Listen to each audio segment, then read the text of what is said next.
నమస్తే ఫ్రెండ్, నేడే చూడండి వినండి ఛానల్కి స్వాగతం అండి. ఇప్పుడు నేను చదివే కథ కళ్యాణ వైభోగమే. ఇదిగో ఈ ద్వారానికి మామిడాకులు మర్చిపోయినట్టున్నారు, కట్టండి. పందిరి వాసాలకి కొబ్బరాకులు ఒకవైపే కట్టారు, రెండో వైపు కూడా కట్టండి. నిండుగా ఉంటుంది, తొందరగా కానియండి, అంకురార్పణ టైం అవుతోంది. కళ్యాణంలో కూర్చున్న వాళ్ళందరూ వచ్చేసారా? తలంబ్రాల బియ్యం కలపడం అయ్యిందా? సీతారాములకి వేయాల్సిన పూలదండలు ఎక్కడా? వంట ఎంతవరకు వచ్చింది? మరీ ఆలస్యమైతే ఎండాకాలం పిల్లలు పెద్దలు ఆగలేరు. కళ్యాణమైన మరుక్షణం వడ్డనలు ఆరంభించాలి. అప్పటికి వంట రెడీ అయిపోవాలి. అసలు సిసలైన పెళ్లి వాతావరణంతో ఆహ్వానం పలుకుతుంది గుడి ఆవరణ. శ్రీరామనవమి సందర్భంగా గుడిలో ఆ రోజు సీతారాముల కళ్యాణ వేడుక. ఆ వేడుకను చూస్తూ తన కూతురి పెళ్లి కళ్ళ ముందు దర్శిస్తోంది పద్మిని. పద్మిని దంపతులు కూడా ఆ రోజు కళ్యాణోత్సవంలో పాల్గొంటున్నారు. ఆ సీతారాముల దయతో మన అమ్మాయి స్వప్నకి మంచి భర్త లభిస్తే బాగుండును, మెల్లగా అంత పక్క ఉన్న భర్త మూర్తితో. కళ్యాణ గడియ వస్తే ఎవరూ ఆపలేరు. ఎందుకు అంత టెన్షన్ పడిపోతున్నావు? మొన్ననే కదా దాని చదువు పూర్తయి ఉద్యోగంలో చేరింది. టెన్షన్ కాదు, పెళ్లి వయసు వచ్చిన ఆడపిల్లకు బాధ్యత పూర్తి చేయాలనే ఆరాటం. అయినా నన్ను అంటారు కానీ, మీరు మొన్న భద్రాచలం వెళ్ళినప్పుడు తండ్రి రామచంద్ర మా అమ్మాయికి మంచి భర్తను ప్రసాదించు అని కోరుకుని శ్రీరాముని కళ్యాణం చేయించలేదు? అవునులే, మన ఇద్దరి తాపత్రయం ఒకటే, తను పెళ్లి చేసుకుని సుఖ సంతోషాలతో ఉండాలనే. ఆ పెళ్లి కొడుకు మహానుభావుడు ఎక్కడున్నాడో ఏంటో, కాస్త హాస్యం ఇంకాస్త దిగులు కలిపి అన్నాడు మూర్తి. కార్యక్రమం ఆరంభమైంది. మల్లెలు, మధ్యలో మరువం, కనకాంబరాలు తరిన పూల జడతో, బుగ్గన చుక్కతో సీతమ్మ చూడ ముచ్చటగా ఉంది. పెళ్లికొడుకు రూపంలో పట్టు వస్త్రాలతో అందంగా చిరునవ్వులు చిందిస్తూ రామయ్య తండ్రి. వినమ్రుడై భక్త ఆంజనేయుడు వారి పెళ్లిని కనులారా తిలకిస్తూ తన్మయుడై అటు లక్ష్మణుడు ఇటు భక్తులు. పెళ్లి కూతురిగా పద్మిని కళ్ళ ముందు కదలాడుతుంది కూతురు. ఎర్రటి పట్టుచీర, బుగ్గన చుక్క, పసిడి నగలతో సిగ్గుల మొగ్గై మేనమామలు బుట్టలు తీసుకొస్తుంది స్వప్నిక. మధుపర్కాలతో మెరుస్తూ పెళ్లికొడుకు ఊహాచిత్రం.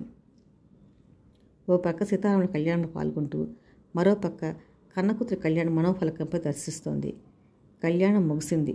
హారతులు, చదివింపులు అయ్యాయి. పురోహితుడు కళ్యాణ అక్షంతలు వేసి అందరినీ ఆశీర్వదించాడు. త్వరలో రాబోతున్న కూతురు స్వప్నికకు వెయ్యటానికి కొన్ని కళ్యాణం అక్షంతలు తీసుకుని జాగ్రత్తగా పొట్లం కట్టి బ్యాగ్లో పెట్టుకుంది పద్మిని. పెళ్లి కాని పిల్లలకు కళ్యాణం అక్షంతలు వేస్తే త్వరలో మంచి వరుడు దొరికి పెళ్లి అవుతుందని ఓ గట్టి విశ్వాసం. భోజనాల కార్యక్రమంలో వడ్డనలు అన్నీ దగ్గరగా శ్రద్ధగా ఉండి చూసి తర్వాత తమ భోజనం ముగించి ఇంటికి చేరారు పద్మిని దంపతులు. డానికి సంధ్యవడి చేరాడు. సిగ్గుల మొగ్గైన సంధ్య చెంపల ఎరుపు ఆకాశమంతా పరుచుకుంది. పూజా మందిరంలో దీపారాధన చేసి ఆ రోజు పూజలో పెట్టిన సుందరకాండ పుస్తకాన్ని చేతిలోకి తీసుకుని ఆప్యాయంగా తడిమింది పద్మిని. స్వప్నికని చేతి తడిమినట్లే ఉంది. ఆ పుస్తకంతో అనుబంధం 25 ఏళ్ల పైనే. ఒక బుక్ ఎగ్జిబిషన్లో ఆ పుస్తకాన్ని కొనడం, అప్పుడే పద్మిని కన్సీవ్ అవ్వడం అనుకోని అదృష్టికం. కడుపులోని బిడ్డ భూమి మీద పడేదాకా ఆ దంపతులిద్దరూ సుందరకాండ పారాయణం చేస్తూనే ఉన్నారు. ఆరోగ్యవంతమైన బిడ్డను చూసి మురిసిపోయారు. అప్పటి నుంచి వీలైనప్పుడల్లా పారాయణం చేసుకోవడం అలవాటైంది. శ్రీరామనవమి రోజు ఆ బుక్కు చివరిలో ప్రత్యేక అనుబంధంగా ఇచ్చిన పట్టాభిషేక ఘట్టం చదవడం ఆమెకు అలవాటు. ప్రొద్దున గుడికి వెళ్ళే హడావుడిలో చదవలేక ఇప్పుడు అధ్యాయం చదివి పుస్తకాన్ని తిరిగి పూజలో పెట్టింది. ఆ అధ్యాయంలో పట్టాభిషేకానికి వచ్చిన అతిథులు, వారికి శ్రీరాముడు ఇచ్చిన కానుకలు ఎంత చక్కగా వర్ణించబడి ఉంటాయి. అవి చదివిన పద్మిని ఆ రోజుల్లో కూడా రిటర్న్ గిఫ్ట్స్ ఉన్నాయా అని మొట్టమొదటిసారిగా వచ్చిన ఆలోచనతో తనలో తనని నవ్వుకుంది. రేపు తన కూతురి పెళ్ళిలో ఏమి రిటర్న్ గిఫ్ట్స్ ఇవ్వాలా అని మనసులో ప్లాన్ చేయడం మొదలుపెట్టింది. భోజనాలు ముగించి కంప్యూటర్ ముందు చేరింది. స్కైప్లో స్వప్నిక వచ్చే టైం అదే, కానీ రాలేదు. అలసిపోయి పడుకుంటుందా అనుకుంటూ ల్యాప్టాప్ ఆఫ్ చేయబోతుంటే స్క్రీన్ మీద హాయ్ అంటూ ప్రత్యక్షమైంది కూతురు. ఏంట్రా ఇంత ఆలస్యం? ఇంకా స్కైప్ ఆఫ్ చేద్దాం అనుకుంటున్నాను, ఇంతలో నువ్వు వచ్చావు. Sorry mummy. దీనికి సారీ ఎందుకులే, చెప్పబోయే విషయానికి కూడా ముందే సారీ చెప్తున్నాను. సర్లే, నీ అల్లరి పక్కన పెట్టు. ఈరోజు శ్రీరామనవమి, నీకు 2 రోజుల ముందే చెప్పానుగా. రాముని వారి స్తోత్రాలు ఏమైనా చదివావా? లేదమ్మా, అంతకన్నా ముఖ్యమైన విషయం మాకు చెప్పాలి. కూతురు గొంతులో సీరియస్నెస్ పసిగట్టి ఏంటో చెప్పు అంది ఆతృతగా. ఆ తర్వాత కూతురు చెప్పింది విని స్పృహ తప్పినంత పని అయింది పద్మినికి. నోట మాట రాలేదు. అమ్మా మాట్లాడమ్మా, బాధపడకు. శాట్ రాసి అండర్ గ్రాడ్యుయేషన్ దగ్గర నుంచి నేను ఈ దేశంలోనే ఉంటున్నాను. ఇదే నా దేశం అనిపిస్తోంది. నాకు ఈ దేశం మీద, మనుషుల మీద గౌరవం, ఇష్టం ఏర్పడ్డాయి. అందుకే ఈ నిర్ణయం అమ్మ. అంతేకాని స్వప్నిక మాటలు పూర్తి కాకముందే ఆ సిస్టమ్ పీక నొక్కి బెడ్ మీద పడిపోయింది. పొద్దున్నుంచి తన మనసులో ఊహించుకున్న స్వప్న ప్రపంచం మొక్కలైన భావన. కాలం ఆగనట్లే ఎన్ని మలుపులు తిరిగినా చివరి మజిలీ దాకా జీవితము ముందుకు సాగుతూనే ఉంటుంది. స్వప్నకి చెప్పిన విషయం మూర్తి పద్మినిని బాగా తీసింది. రోజులు గడుస్తున్నా కోలుకోలేకపోతున్నారు. స్వప్నిక ఫోన్ చేసినా ముక్తసరిగా మాట్లాడి పెట్టేస్తున్నారు. స్కైప్లో కూడా తగ్గి చూడటం లేదు. వచ్చిన సమస్య గురించి మనసు విప్పి ఎవరికి చెప్పుకుందామన్నా ఎవరేమంటారో నవ్విపోతారని భయం, బిడియం. కొనుక్కులేని రాత్రులే గడుపుతున్నారు. ఏదో యాంత్రికంగా పనులు కానిస్తున్నారు. ఎంత ఆపుకుందామనుకున్న పద్మినికి కంటనీరు ఓపిక వస్తూనే ఉంది. బాధ, కోపం, ఎవరికి ఏం చెప్పాలి, ఎవరి మీద ఏంటో తెలియని ఒక కసి. నలుగురితో కలిసిపోయి హాయిగా గడిపే మనస్తత్వం పద్మినిది. కానీ స్వప్నిక ఆ విషయం చెప్పిన దగ్గర నుంచి ఆమెకు దేని మీద మనసు లేకుండా పోయింది. ఎవరితో మాట్లాడే మూడ్ కూడా లేదు. యాంత్రికంగా ఒక జీవోత్సవంలాగా గడుపుతోంది. మూర్తికి ఆఫీసుకి వెళ్ళి రావడంతో కొంత డైవర్షన్ ఉంది. పద్మిని పరిస్థితి గమనించి మూర్తి తన మనసును దిఠవ చేసుకుని ఈ పరిస్థితికి ఒగ్గింపుగా పలకాలనుకున్నాడు. చూడు పద్మిని, స్వప్నిక మనస్తత్వం నీకన్నా బాగా తెలిసిన వాళ్ళు ఎవరూ లేరు. అది మొండిది, కానీ సున్నిత మనస్కురాలు. మనం జాగ్రత్తగా డీల్ చేయాలి, లేకపోతే మొదటికే మోసం వస్తుంది. తన దారిలోకి మనం వెళ్లాల్సిందే, కానీ మన దారిలోకి తను రాదు. తన నిర్ణయాన్ని ఆమోదించాల్సిందే. ఆ పనికి మన నిర్ణయానికి మనం సపోర్ట్ చేయాలా? ఎట్లా అన్నా పోనివ్వండి, తన పెళ్ళి తన ఇష్టం అనుకున్నప్పుడు మనకెందుకు? మనమెందుకు తలదూర్చడం? ఎట్లాగోలా చేసుకోనివ్వండి. ఆవేశం తగ్గించుకొని ఆలోచించే పరిస్థితి ఇది. ఈ రోజుల్లో ఇలాంటివి తప్పటం లేదు. మొన్న సూర్యారావు గారు అమ్మాయి ఆస్ట్రేలియా అబ్బాయిని ప్రేమించారంటే ఏం చేశారు? ఇండియాకి పిలిచి మరీ పెళ్లి చేసి పంపించారు. మనం ఆ పంథాలో నడవాల్సిందే. నా కూతురికి ఒక అమెరికన్ నుంచి పెళ్లి చేయాలా? తలుచుకుంటేనే ఒళ్ళు మండిపోతుంది. నాకు దాని మొహం చూడడం కూడా ఇష్టం లేదు. వదిలేయండి. అలా వదిలేస్తే తనకెవరూ లేరు అనే భావన అవతల వారిలో కలుగజేసిన వాళ్ళం అవుతాము. అది అంత మంచిది కాదు, అనునయంగా చెప్పాడు. తల్లి హృదయంతో పాటు సంస్కారంతో ఆవేశానికి అడ్డుకట్ట వేసింది. ఆమోదానికి తెరతీసింది. చాలా రోజుల తర్వాత రాత్రి ల్యాప్టాప్ ఆన్ చేసి స్కైప్ ఆన్ చేసింది.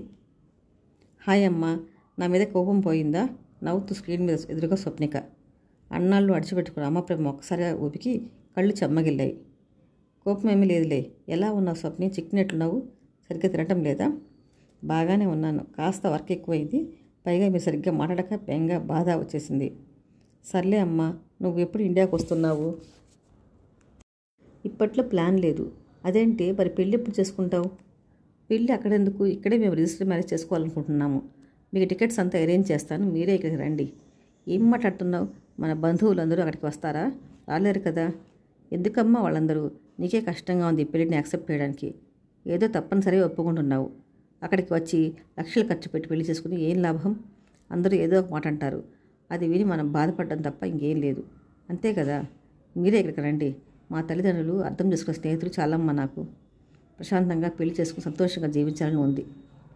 అన్నీ నువ్వు అనుకున్నట్లే సాగాలా? పెళ్లి కొడుకు, పెళ్లి చేసుకునే విధానం అన్నీ నీ ఇష్టమే. కనీసం ఉన్న ఒక్కగాని కూతురు పెళ్లి ముచ్చట తీర్చుకునే ఆ భాగ్యం కూడా మాకు లేదా? కోపంగా నిలదీసింది స్వప్నిక. పద్మిని సమాధానం చెప్పలేట మౌనంగా కూర్చుండిపోయింది స్వప్నిక. ఏరా కన్నా, అమ్మ ముచ్చట కూడా ఆలోచించవచ్చుగా? లాలనగా అడిగాడు మూర్తి. నాన్న, అతని ఇతర మతస్థుడు, నేను హిందూ మతస్థురాలిని. అందుకే ఎవరికి ఇబ్బంది లేకుండా, మతాలకు సంబంధం లేకుండా రిజిస్టర్ మ్యారేజ్ చేసుకోవాలనుకుంటున్నాము. అదే మాకు సౌకర్యంగా ఉంటుంది. పెళ్ళికి కావాల్సింది హంగామా కాదు, అర్థం చేసుకోవడం నాన్న, మెల్లగా చెప్పింది స్వప్నిక. అంతా తెలిసినట్టు మాట్లాడకు. బుద్ధి లేక పెట్టారా పెద్దవాళ్ళు ఈ ఆచారాలని? ఖయ్యమని పద్మిని. అమ్మ, రెండు వేరువేరు జాతులు, మతాలు, దేశస్తుల మధ్య జరుగుతున్న పెళ్లి మాది. నువ్వు చెప్పినట్టు చేసుకోవడంతో కొన్ని ఇబ్బందులు తనకుంటాయి. అలాగే తన మతాచారం ప్రకారం చేసుకోవాలని నాకు కొన్ని ఇబ్బందులు ఉంటాయి. ఇవన్నీ ఆలోచించి రిజిస్టర్ మ్యారేజ్ చేసుకుందామని నిర్ణయం తీసుకున్నాము. అర్థం చేసుకో అమ్మా. కళ్ళు నీళ్ళతో నిండిన మనసు బరివెక్కి మాట్లాడలేక మౌనంగా ఉండిపోయింది పద్మిని. రామయ్య, నీకు ఎన్నోసార్లు కళ్యాణం చేశాను. గుడి అభివృద్ధికి చాలా పాటుపడ్డాను. ఈ ఏడాది కూడా నీ కళ్యాణంలో భాగస్వామిని ఎంత ఆనందించాను. కోరక ఒక నా కూతురి పెళ్లి గురించి నేను ఒక కోరికాను. కానీ ఆ కోరికను నాశనం చేస్తూ ఇలాంటి వార్త వినాలా? ఇదేనా నువ్వు నాకు ఇచ్చే వరం? నేనేం పాపం చేశానంటూ అదే పనికి ఆలోచించింది పద్మిని. అవే ఆలోచనలు పద్మిని పట్టి పీడిస్తున్నాయి. అలా తన ప్రపంచంలో తన ఉన్న పద్మిని హాల్లో వినపడుతున్న మాటలకి లోకంలోకి వచ్చేట్టుగా వచ్చింది. వాళ్ళ పొలం కౌలు చేసే రైతు సుబ్బయ్య. వాళ్ళ సొంత ఊరిలో అమ్మకుండా వచ్చేసిన వాళ్ళ మండువా ఇంటికి కూడా కాపలాదారుడు. నేల మీద తెచ్చిన ముంజలు, చెరుగడలు, కూరలు, పూలు, పళ్ళు, సంచులు తను ఎప్పుడొచ్చినా పుట్టింటి వాళ్ళు సార్ తెచ్చినట్టు తీసుకొస్తాడు. ఏం సుబ్బయ్య, బాగున్నావా? ఏంటి విశేషం, ఇలా వచ్చావు? విశేషమేనమ్మా, పాపకు పెళ్లి కుదిరింది. స్వయంగా చెప్తామని ఇక్కడికి వచ్చాను, ఆనందంగా చెప్పాడు సుబ్బయ్య. పద్మినిలో అసూయ, అసంతృప్తి, ఆనందం ఒక క్షణంలో అనేక భావాలు రంగురాట్లలో తిరిగాయి. తనను తాను సంభాళించుకొని, ఎప్పుడు సుబ్బయ్య ఆత్మీయంగా అడిగింది. వచ్చే శ్రావణ మాసంలో అనుకుంటున్నామమ్మా. అవతల వాళ్ళు సాధ్యమైనంత తొందరగా చేయమంటున్నారు. కట్న కనకలు ఏమన్నా ఇస్తున్నావా? ఆ అబ్బాయి మా ఊరుడే, పట్టణంలో చదువుకొని ఉద్యోగం చేస్తున్నాడు. మా అమ్మాయి కూడా చదువుకుందని ఇష్టపడి చేసుకుంటున్నాడు. కట్న కనకలు ఏమీ వద్దని అన్నాడు. కనీసం పెళ్ళైనా బాగా చేయాలని ఆశ. కానీ 2 ఏళ్ళుగా పంట సరిగా పండక అది కూడా కష్టమేమో అనిపిస్తుంది. కంగారు పడకు, మా వంతు సహాయం మేము చేస్తాంలే, భరోసా ఇచ్చాడు మూర్తి. మీకు తెలుసు కదమ్మా, అది తల్లి లేని పిల్ల, ఏ లోటు లేకుండా పెంచాలి తాపత్రయం. అది కోరుకున్నట్లే మీ సహాయంతో డిగ్రీ దాకా చదివించాను. ఇంకా మీ సహాయం అడగాలంటే ఇబ్బందిగా ఉంది. అందుకే కాస్త అప్పుగా ఇవ్వండి. పంట పండిన తర్వాత వడ్డీతో సహా ఇస్తాను. ఊరి వాళ్ళు కూడా కొంత సహాయం చేస్తామన్నారు. అప్పు వడ్డీలు అంటే ఎందుకులే సుబ్బయ్య, ఎంత కావాలో చెప్పు, ఇస్తాము. పెళ్ళి ఇబ్బంది లేకుండా ముగించు. బాకీ తీర్చడం గురించి తర్వాత మాట్లాడుకుందాము. మీ మాటలతో నాకు ధైర్యంగా ఉందయ్యా. సుబ్బయ్య, మీ పిల్ల పెళ్లి ఖర్చులు పెట్టుకుంటాను. నా కళ్ళ ముందు వెగిన పిల్ల, మా పిల్లల్లాగా నాకు పెళ్లి చేస్తాను. కానీ నువ్వేమనుకోకపోతే నేను చెప్పాలనుకుంటున్నాను, మొహమాటంగా అంది పద్మిని. అర్థం కాడు చూసారు మూర్తి. సుబ్బయ్య తన మనసులో మాటను, బాధను చెప్పింది పద్మిని. అంతా విన్న సుబ్బయ్యకు ఏం చెప్పాలో తెలియక కన్నీళ్ళు అడ్డుపడగా చేతులెత్తి దండం పెట్టాడు. మామిడి తోటలతో, కొబ్బరి మట్టలతో అలంకరించబడి నేను పెళ్లికి రెడీ అని గాలికి చిరుసవడు చేస్తూ మండువా ఇంటి ముందు చేసిన తాటాకు పందిరి. రకరకాల పనులు చేస్తూ హడావిడి పడుతున్న ఆడవాళ్లు. పిల్ల కుప్పలు తగిలించుకుని, తలలో పూలు తరుముకుని, కాలి పట్టిలు గల్లు గల్లు పడుతుంటే అమ్మాయిల వెంట తిరుగుతూ చిట్టి బాలలు. లంగా ఓణిళ్ళు అచ్చమైన తిరుగుదాన్ని ముట్టిపడుతూ అమ్మాయిలు. పంచెలు ఉత్తరీయాలతో పెద్దరికాన్ని వలక్కుపోస్తూ మగవారు. ఒకరినొకరు పలకరించుకుంటూ, పనులు పంచుకుంటూ, మైక్లో వినపడుతున్న పాటలతో గొంతు కలిపి కొన్ని రకాలు తీస్తూ, కుండల్లో చల్లనీళ్ళు అందిస్తూ, తాటాకు విసిరి కర్రలు విసురుకుంటూ సందడి సందడిగా ఉంది అక్కడ వాతావరణం. ఆ వేడుకని అడ్డుగా ఉన్న పద్ధతిని చూడడానికి తన దృష్టిని తీవ్రం చేసి ప్రయత్నిస్తున్నాడు సూర్యుడు. తల్లి లేని సుబ్బయ్య కూతురు తల్లిదండ్రుల స్థానంలో మూర్తి, పద్మిని పిల్లలకు పెళ్లి చేశారు. లక్ష్మీ స్వరూపమైన నవవధువును మహావిష్ణు స్వరూపంగా భావించే పెళ్లి కొడుకు అప్పగింతలు చేసి అత్తవారిని పంపుతుంటే సొంత కూతురిని పంపించినట్లే అనిపించింది పద్మినికి. కళ్ళలో నీళ్లు తిరిగాయి. కానీ తృప్తి నిండిన మనసుతో చాలా రోజుల తర్వాత కంటి నిండా నిద్రపోయింది. ఆమె కోరుకుంది కూతురు కళ్యాణం చేయాలి. అది తీరలేదు. తీరని కోరిక అసంతృప్తి మిగిల్చింది.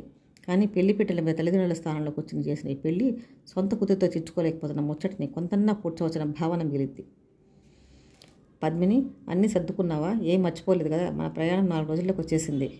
అన్నీ జాగ్రత్తగా సర్దుకున్నా, కానీ కోపగించుకోకపోతే నేను మీకు మాట చెప్పాలనుకుంటున్నాను. కోపం ఎందుకు చెప్పు పద్దు అన్నాడు ఆప్యాయంగా భుజం చుట్టూ చెయ్యేసి మూర్తి. తన మనసులో మెదిలిన పథకం గురించి చెప్పింది. 5 నిమిషాలు దీర్ఘంగా ఆలోచించాడు మూర్తి. అవును, ఎవరు సంతోషం, తృప్తి వాళ్ళు వెతుక్కుంటున్నప్పుడు మనము మన పరిధిలో ఆనందం, ఆత్మతృప్తి వెతుక్కోవడం తప్పులేదు.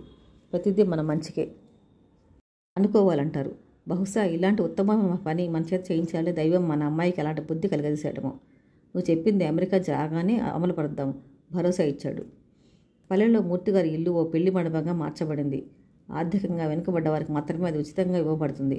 అంతేకాక పెళ్లి చేసుకునే వారికి సూత్రాలు, మధుపర్కాలు పద్మిని దంపతులు ఇవ్వడం ఆరంభించారు. అంత మంచి పనికి మరికొంతమంది చేయూతనివ్వడంతో చివరికి ఓ ఫండ్ కూడా ఏర్పాటు చేశారు. దానిలో స్వప్నిక దంపతులు కూడా భాగస్వాములే. నిరంతరం ఆ ఇంట కళ్యాణ వైభవం కొనసాగుతూనే ఉంది. కథ సమాప్తం ఫ్రెండ్స్. కథ మీకు నచ్చితే ప్లీజ్ సబ్స్క్రైబ్ అండి.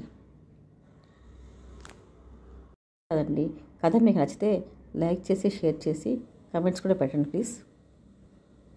Bye friends. మరో కథతో త్వరలో మళ్ళీ కలుస్తాను.